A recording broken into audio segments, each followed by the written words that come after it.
Hello BS, আসসালামু আলাইকুম। কে কোথায় থেকে আমার ভিডিওটি দেখতেছেন অবশ্যই জানাবেন। আমি আসলে সত্যি কথা বলতে কি একেবারে অস্থির হয়ে গেছি। নিজের শরীরকে ফিট রাখার জন্য ও কন্ট্রোল রাখার জন্য একটু দৌড়ালাম।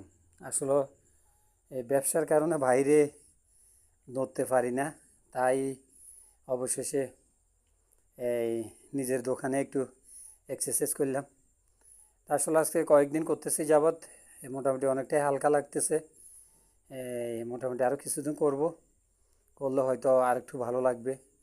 তা আপনারাও আমার মতো যারা বন্দি আছেন, শরীর স্বাস্থ্য নিয়ে হয়তো কষ্ট করতেছেন, সবাই আমার মতো এক্সারসাইজ করতে চেষ্টা করুন।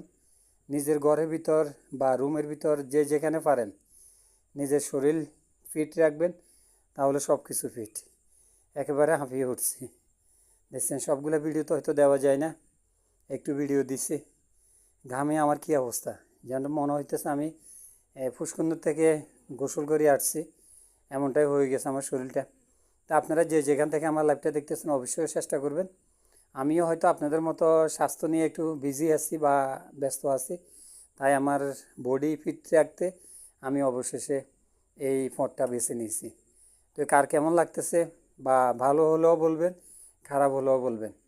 যে এই একটা ঘাম বাইর হয়েছে শরীর থেকে, এই ঘামটা হয়তো পুরো দিনও বাইরেও নাই।